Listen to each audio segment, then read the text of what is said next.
looking pretty good. Just gonna... Oh, looks like both players have started. Both players starting in Dino Domain. We're in the first race, Ancient Lake, and so this is kind of a more basic track. You can, however, suffer time losses if you do miss one of these blue balloons or one of the zippers. Both players look like they're... Andy looks like he's getting a little bit of a lead on the first lap. But again, this track won't be much of a difference in race times. Yeah, it's very hard to do big mistakes on here unless you're a bit too slow and you get ran over by the dinosaur. That's like the only big mistake that can happen, really. Andy with a nice 38 Ancient Lake. And Xaltis is going to finish with a 42.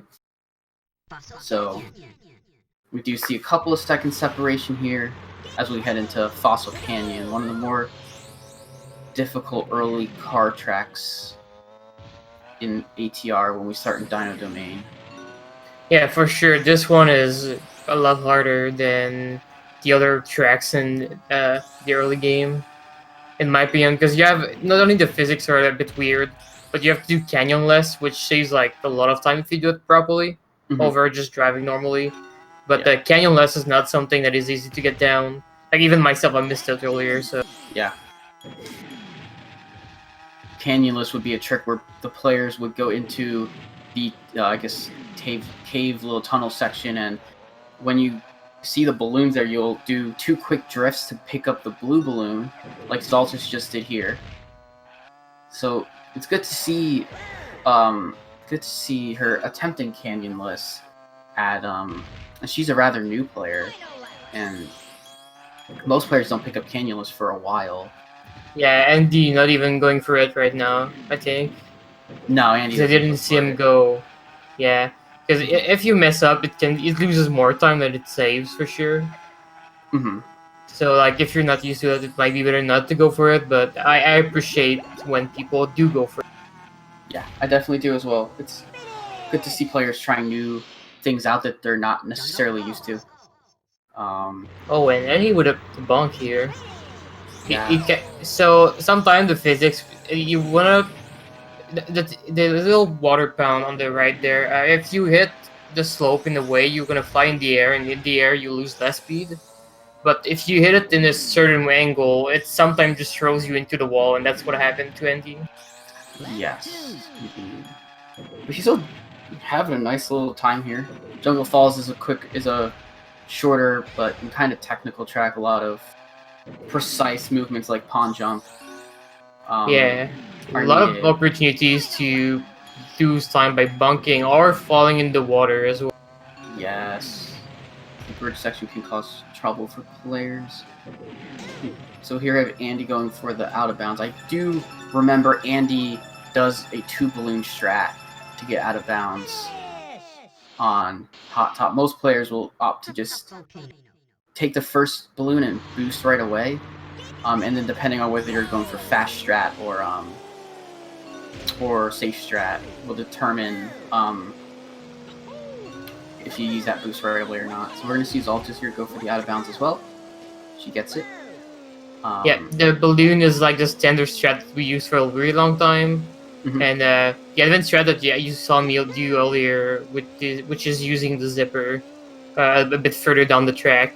Because you do get 3 more bananas, and it does actually matter quite a bit throughout the other laps, because you do get a lot more speed.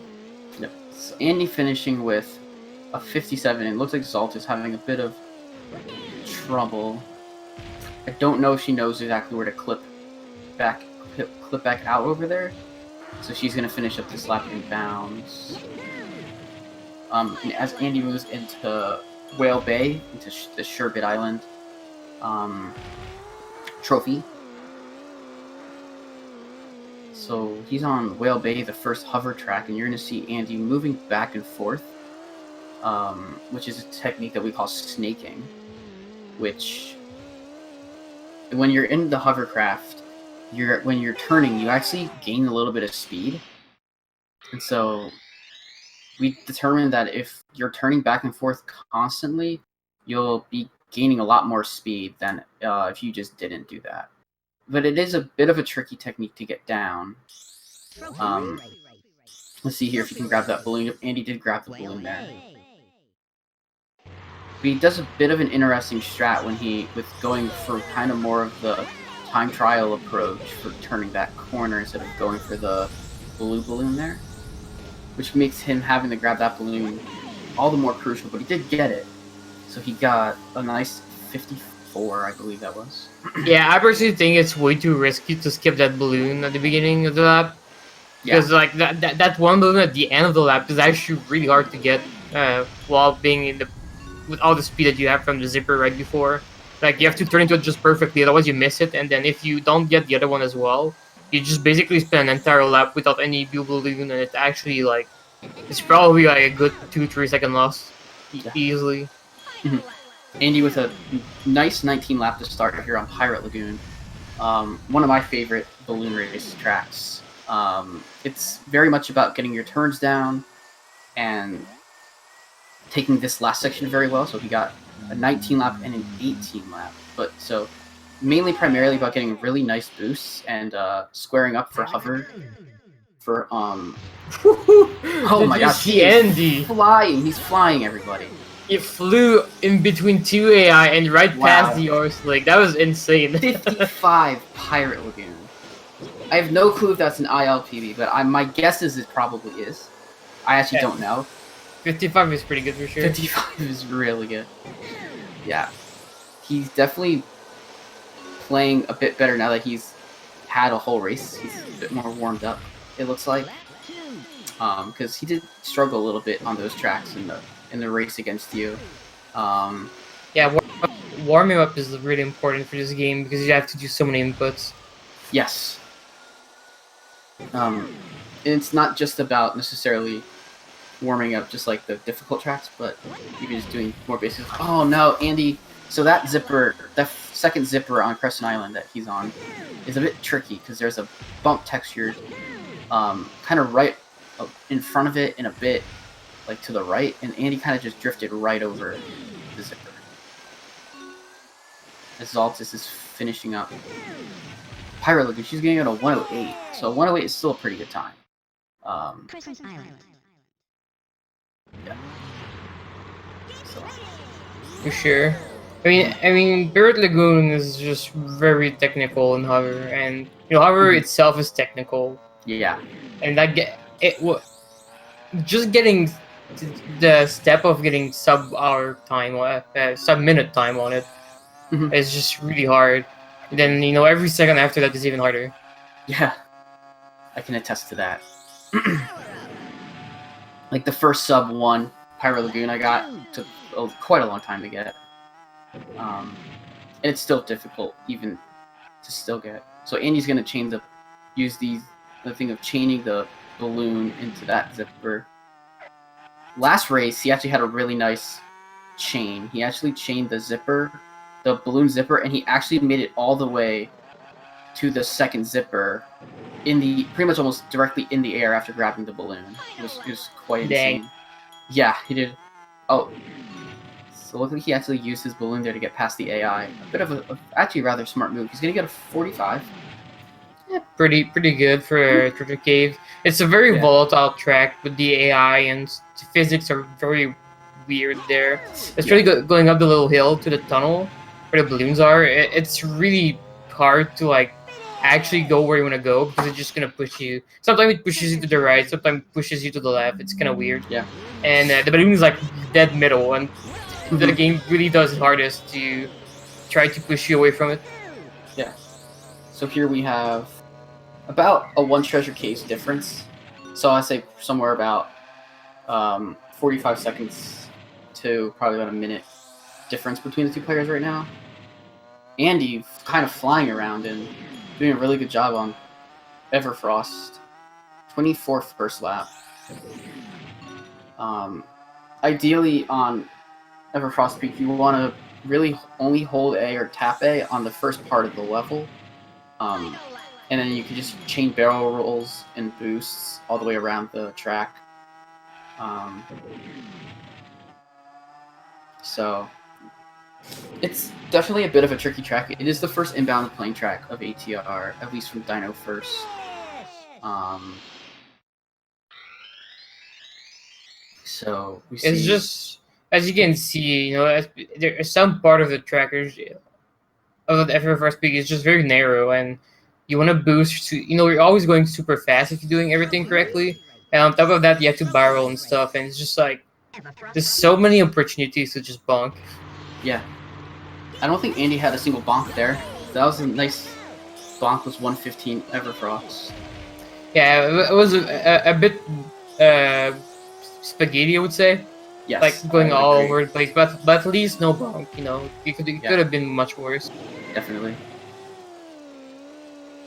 So let's see how Xaltis does here on Everfrost. She's doing a pretty good job to start. Okay, so she does get the. She's opting to actually grab that blue balloon. I don't think I've actually ever seen that strat before. Instead of going for that ground zipper, but it still kind of works. It's kind of weird. I actually been testing stuff with that this morning, like grabbing the balloon. Oh, cool. But I don't think it was very concluent. Like it wasn't really worth it or anything. But I think it's still fine to go for it. I just don't think it's faster. Yeah. She's having a pretty good time here too. She's probably getting time. Oh, and Andy on some ice. Ooh. So Andy's currently on Walrus Cove, which the most notorious section in the track is the end of it, where you have ice that comes into play. Where if you bounce on the ice, or if you hit the ice, it'll send you up in the air, and it'll try to place you right where you last touched ground. So you want to really just avoid the ice at all costs. Oh yeah. Oh, and touch it again. Yeah. Yeah. That little corner catch a lot of people off guard for sure. It's just sticking out there, just a little bit of ice, just at the right spot where you want to land. Yes. Definitely. I was gonna say just about the same thing. It seems to be a spot that can trip players up because you think you have space to land, but you actually don't.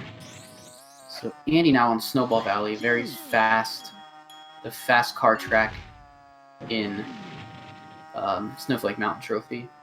It has a lot of bumpy terrain, as you can see in the snowball field.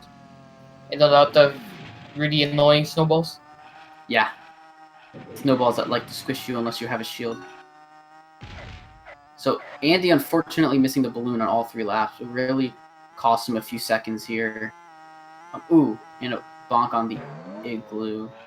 Oh, and some ice for Xaltis. Yeah.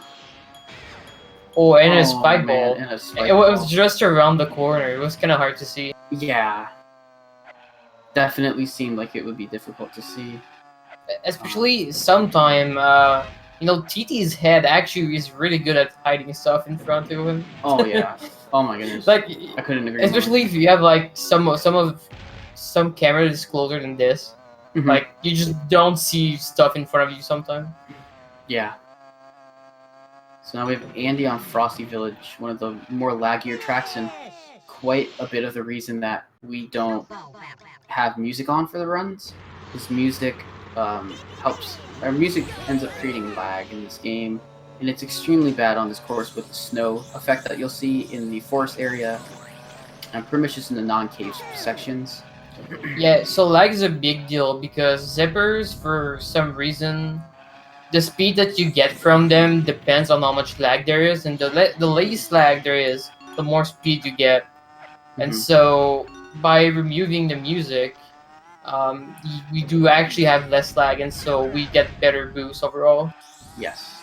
And like Fish said, it's very noticeable on Frosty Village. So, Andy missing that zipper. That's quite unfortunate. These last 2 zippers are really unfortunate to miss. He has a 118 Frosty Village. So I would guess that's a bit of a harsh Frosty Village, especially missing that zipper at the end. He finishes Snowflake Mountain Trophy, and he'll be on to Dragon Forest, where we will see our last hover track in the form of Boulder Canyon. Ooh. As Xaltis is in Frosty Village, and she had a little bit of a tricky time there with the edge of the slope. If you hit an edge of slope directly, your nose will just go straight to the ground pretty much. As Andy successfully changed the ground zipper and the blue balloon that you get on Boulder Canyon, he looks like he's gonna get about a 20, high 29 first lap. Boulder Canyon's quite a fun track. Ooh. Oh, wow. Oh my god, yeah. Yes. He got just enough height to clip the top of the log and then got sent to the shallow run. Yeah. And usually hover bonks aren't that harsh. You'll just bounce around. Especially if you hit a side bonk or whatever. Sometimes we actually take intentional side bonks. Like on this track. If you boost correctly into the tunnel here, it'll just allow it to bonk you around the wall. Which is actually the strat to go fast. Yes. However, but yeah. No, go ahead, sorry. Any head-on bonk is harsh in this game. In car, hover, and plane. Especially in plane, though. Oh man, Andy getting tangled up with the log there. Yeah, so in hover in car, when you go face into the wall, you stop right there and you can just turn and go. In plane, you get, because you usually have some height, you get pushed backward, and like you're not only drifting backward, but you're also drifting downward, which and then you're gonna land on the ground and you're gonna have to pick up all your speed again, on top of having lost ground because we were going backward while losing all that height. So like that's why plane bonks are like really bad. Yes, I wanted to point out because I saw Xaltis get that really pretty much kind of give the example. Oh wow, Andy going over an oil spill. Andy's just dodging stuff, man. Yeah, he's insane today. But Xaltis showed a good example of kind of using the wall on Boulder Canyon to get up on up the slight hill there on lap 1.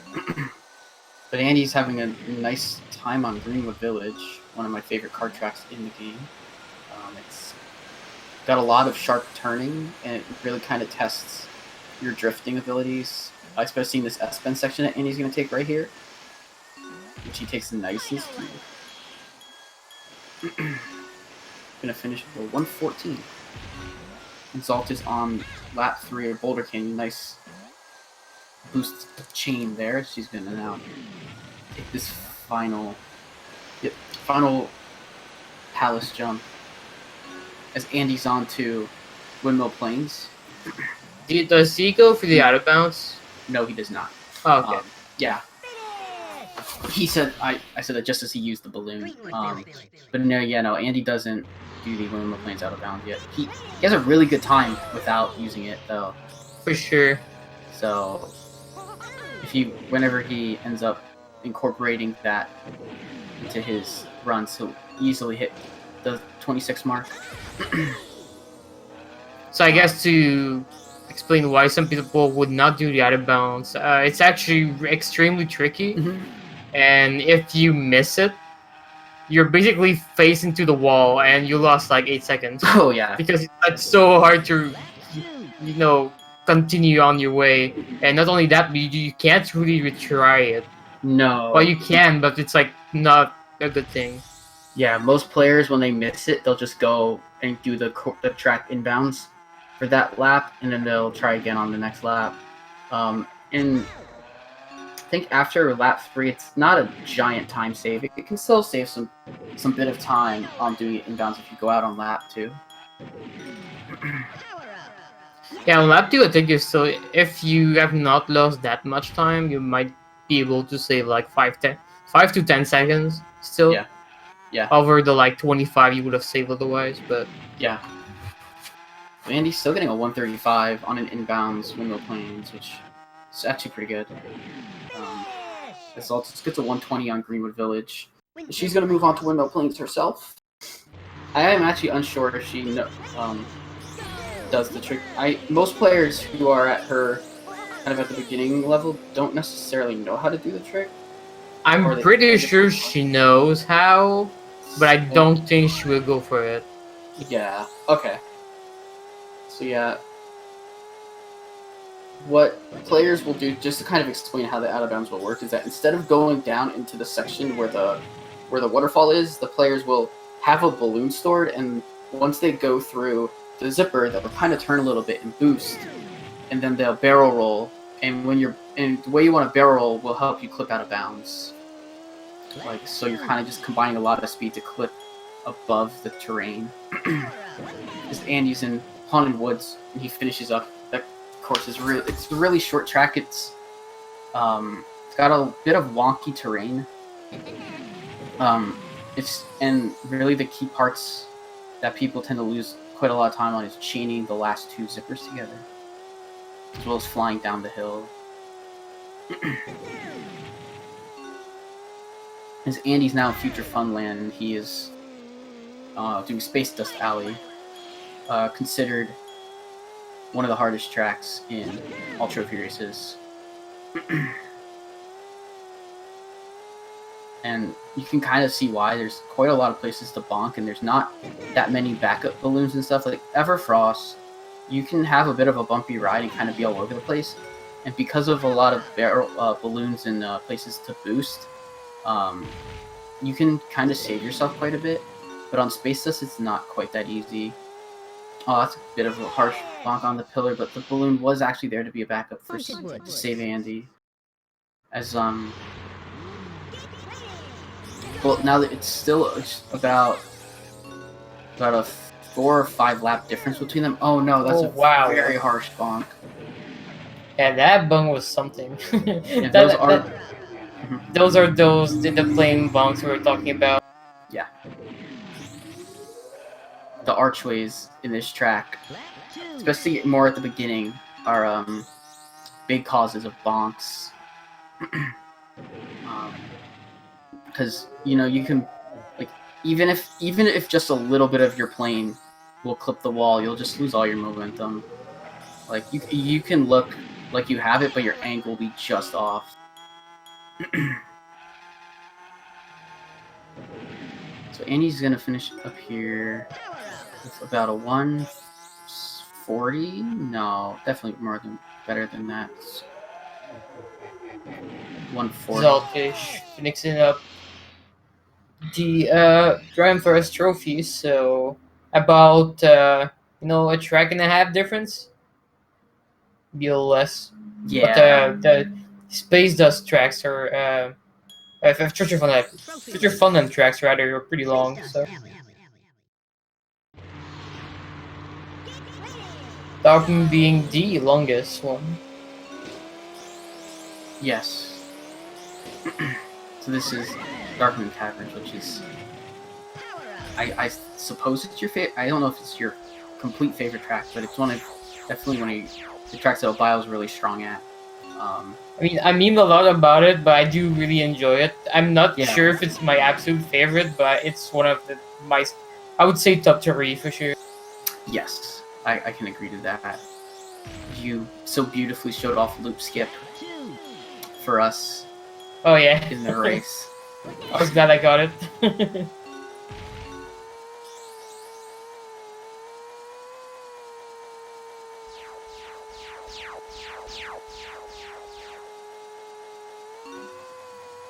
Do you remember who got the accidental loop skip?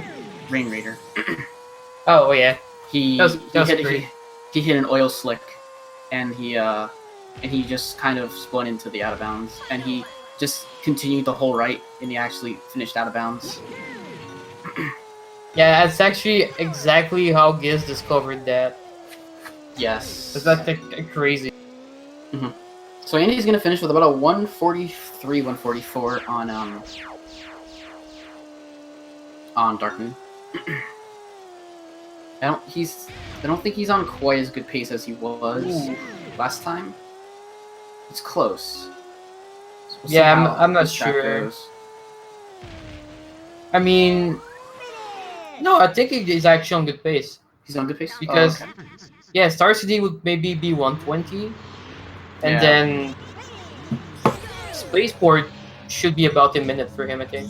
So I think he's only in a good place actually. But the Exaltis had a few pretty big bunks on the space dust. But I can't stress enough how hard it is. It's like everybody bunks. Yeah, everybody bonks. That's why we usually start That's why we usually start when we're going for like new best times. We always start in Future Funland so we can just get space dust out of the way. Yeah, most players don't do this type of exact order for that because then you have these difficult tracks at the end. Yeah, it's actually used to be a route that me, but mostly Joe did, which was Dragon Forest first to grind the windmill place out of bounds, and then Future Funland, and then go the 3 other trophies after that. Yeah, that's actually what I've been doing today. Oh, really? Nice. Yeah, I'm learning the out of bounds. So, yeah, but Zalt's is getting a 36-second lap on Dark Moon. So that's quite a, for more newer players, this track is definitely one of those that you have to get used to. In Dark Moon, it's got a lot of like sharp turns, especially in that section. But that track probably more. Okay. Oh. Okay, so Andy's out of bounds. He's out. I don't. Yeah, I don't. It's know. gonna be really close to PB. I don't know exactly what this PB. It's 27:19. Star City. Yeah, I think he's beating it by like 1 or 2 seconds. Yeah, probably.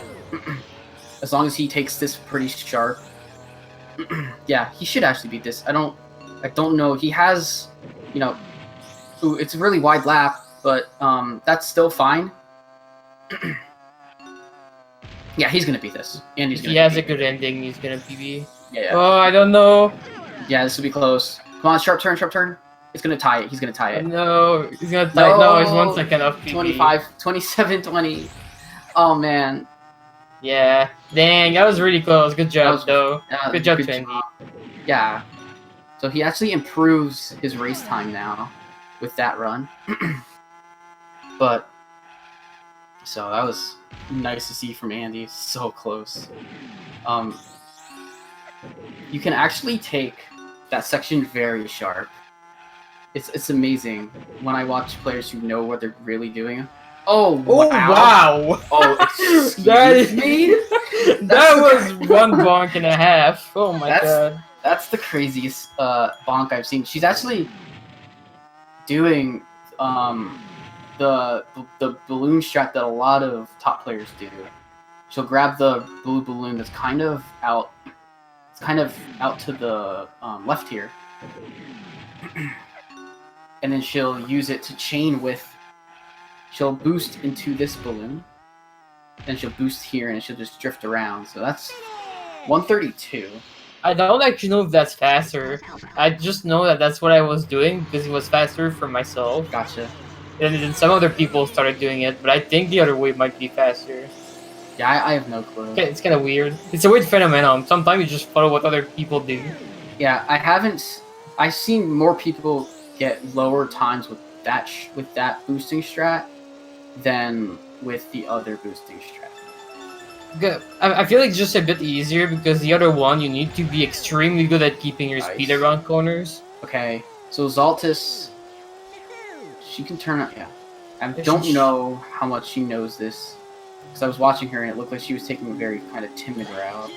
Yeah, and I don't know why she has. Yeah, I was gonna say doing this with the speedometer on is hell. Like, yeah. Usually when you're out of bounds, you use the minimap to know where to go. Yeah. Yeah, she's also taking a super, super wide approach. Yeah, I don't know if she really knows exactly where the checkpoints are. Yeah, so one thing to say about this specific track is there's only 3 checkpoints. There's this checkpoint up here that she just hit. And then the only other one you really need to hit is down in the bottom right and the bottom left. And then the finish line. She's taking the super wide approach. She's gonna be really close to her PB. Yeah, she's gonna get a. She also missed it by a second, I think. Yeah, I actually didn't know her PB. I knew she had a sub 30, based off what was in chat. But, Plus 2.7 in chat. oh, Dang, okay. both extremely close to their PB. That's Yeah, I suspect both players.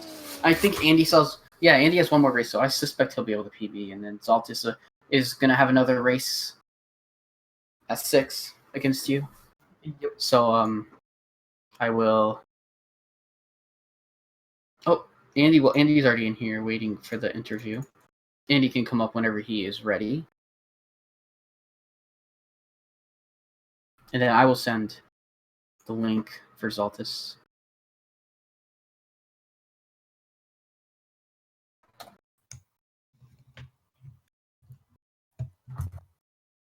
Hello again. Hello, Andy. Yo. That was really close to PB. Oh my goodness. 3 seconds, huh? Yeah. It was also 3 seconds better than the other race. Yeah. So it's really good to see that you improved. I in the race. Hello. Hello. Hello. Hey. GG's on the GG, race. That was fun. GG. Yeah, you did. Both of you guys were like within 2-3 seconds of your PB. That's kind of insane. Oh, Yeah. wow. Andy, I think Andy actually ended around 29:20, but didn't split until a little after. So I think you were like 1 second off of tying at least. And Zalta said that you were what 2.7, like super close.